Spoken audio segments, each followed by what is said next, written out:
전국 각지로 배송되는 간쓸게.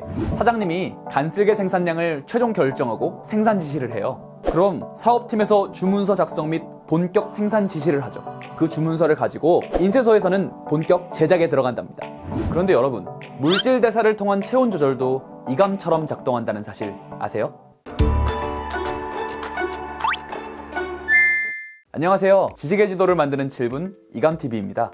요새 체온을 잴 일이 참 많죠. 적정 체온은 36.5도라는 말을 다들 한 번쯤은 들어봤을 거예요. 왜 체온은 지나치게 올라가거나 내려가지 않는 걸까요? 인체의 체온 조절 방법에는 교감신경을 통한 방법과 호르몬 분비, 즉 내분비계를 통한 방법이 있는데요. 오늘은 그중 인간의 체온 조절에 관여하는 갑상샘 호르몬이 어떻게 생성되고 기능하는지 알아보려 해요. 인간은 물질 대사로부터 체열을 얻어요. 즉 몸속 세포들의 화학 반응, 에너지가 공급되고 방출되는 과정으로부터 우리는 몸에 열을 얻는다는 거죠. 세포들이 열일할수록 체온이 올라가고 노닥거리면 체온이 내려가는데 이 과정에 관여하는 게 바로 갑상샘 호르몬이랍니다. 갑상샘은 목 앞쪽에 위치한 내분비 기관이에요. 갑상선이라고도 부르는데요. 이 갑상샘은 소포세포들이 모여서 안쪽에 공간을 형성하는 닫힌 주머니 모양의 구조물인 소포들로 구성되어 있어요. 이 안쪽의 공간을 다른 말로 내강이라고 말하는데, 내강은 작고 확산 속도가 느린 물질인 교질로 채워져 있답니다. 바로 이 소포에서 갑상샘 호르몬인 T3와 T4가 생성돼요. T3, T4의 재료로는 몸속에서 생성되는 아미노산의 일종인 타이로신과 음식으로부터 섭취하는 아이오딘이 있죠. 우선 타이로신에 대한 이야기부터 해볼까요? 몸속에서 형성된 타이로신은 혈액으로부터 소포세포로 흡수돼요. 이곳에서 타이로신은 소포세포에서 생성되는 고분자 단백질, 쉽게 말해 복잡한 구조의 큰 단백질인 타이로글로불린과 결합된답니다. 타이로글로불린은 큰 단백질이라 타이로신 하나와 결합되지는 않아요. 한 타이로글로불린에 여러 타이로신이 달라붙은 상태가 되죠. 타이로신은 결합된 상태에서 내강으로 이동해 교질을 이루는 성분이 된답니다. 아이오딘의 경우에는 음식으로부터 흡수된 후 혈액을 거쳐서 소포세포로 들어와요. 아이오딘은 소포세포에서 바로 내강으로 이동하죠. 이제 타이로글로불린에 달라붙어 있는 타이로신들은 아이오딘과 결합하게 돼요. 어떤 타이로신은 아이오딘 하나랑만 합쳐져서 1아이오딘 타이로신, 다른 말로는 모노아이오도 타이로신이 되고요. 또 어떤 타이로신은 아이오딘 2개와 짝꿍이 되어서 2아이오딘 타이로신, 다른 말로는 다이오도 타이로신이 된답니다. 타이로신 하나에 아이오딘 하나가 붙어있는 MIT와 타이로신 하나에 아이오딘 2개가 붙어있는 DIT가 결합하면 아이오딘이 3개 있는 갑상샘 호르몬 T3가 되고, DIT와 DIT가 결합하면 아이오딘이 4개 있는 갑상샘 호르몬 T4가 되는 거예요. 이때 T4가 T3에 비해 9배 정도 많이 형성되죠. 이렇게 만들어진 T3와 T4는 아직 타이로글로불린에 붙어있는 상태예요. 얘를 타이로글로불린 호르몬 복합체라고 말하는데, 이 친구들은 덩어리가 너무 커서 바로 소포세포 밖으로 나갈 수가 없어요. 그래서 이 복합체는 우선 내강으로부터 소포세포로 흡수되는데, 소포세포 내부의 소기관, 리소좀에서 타이로글로불린이 분리되어 떨어져 나가게 된답니다.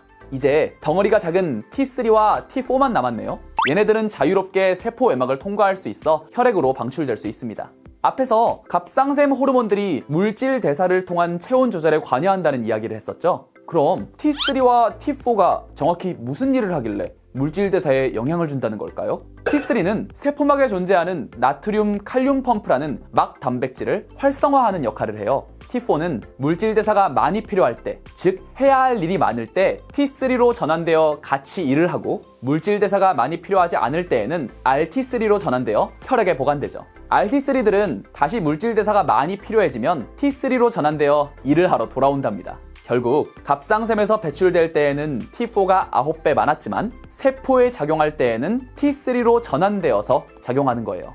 그래, 이제 T3가 나트륨 칼륨 펌프를 활성화한다는 것까지는 알겠는데, 그럼 나트륨 칼륨 펌프는 대체 뭘까요? 예전에 올린 막전이 영상 안 보신 분들은 꼭 보시고 오세요. 여기 세포가 하나 있다고 생각해봐요. 나트륨 양이온은 세포 안보다 밖에 더 많고, 칼륨 양이온은 세포 밖보다 안에 더 많아요. 이러한 나트륨과 칼륨의 분포가 세포막 안팎의 전위차, 즉 전압을 형성하는데요. 나트륨 칼륨 펌프는 세포 밖으로 나트륨 양이온을, 세포 안으로 칼륨 양이온을 이동시켜서 안팎의 나트륨과 칼륨 양이온의 분포를 일정하게 유지시키는 장치라고 볼 수 있어요. 나트륨과 칼륨 양이온의 분포가 유지되어야 세포막 안팎의 전이차 또한 유지될 수 있거든요. 이때 에너지가 필요해요. 펌프를 사용해서 물을 풀려면 어때요? 힘이 들잖아요. 마찬가지랍니다. 농도가 높은 데서 낮은 데로 이동하는 확산은 에너지가 필요하지 않아요. 그러나 확산과 달리 농도의 차이를 거슬러서 양이온을 이동시키려면 에너지가 필요하죠.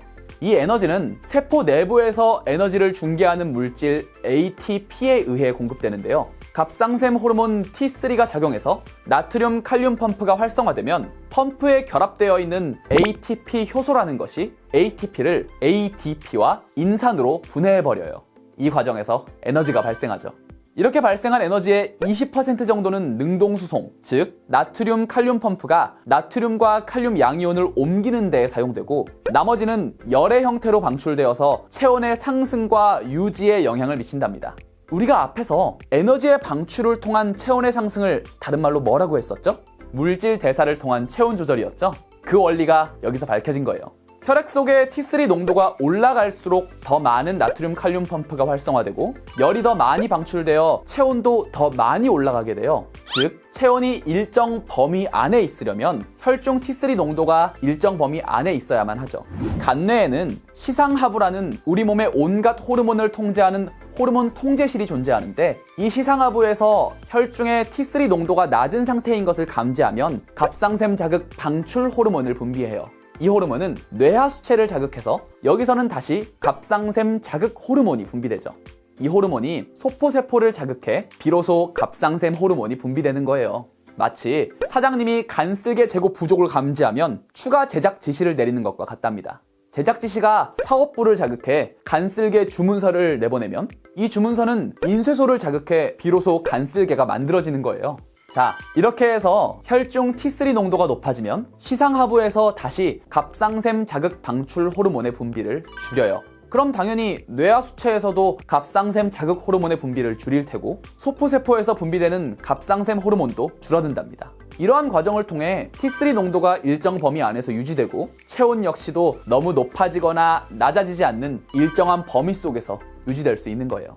오늘은 인간의 체온 조절에 영향을 주는 갑상샘 호르몬이 어떻게 생성되고 또 어떠한 기능을 하는지 자세하게 알아보았어요. 전에 인체의 체온 조절 시스템이라는 영상을 올린 적이 있는데요. 교감신경이 작용해 혈관을 지나는 혈액의 양을 줄이거나 늘리는 방열작용과 땀 분비를 조절하는 발한작용에 대해 같이 보시면 더 큰 도움이 될 것 같아요. 여러분들께 도움이 되셨기를 바라면서 지금까지 이감TV였습니다. 감사합니다.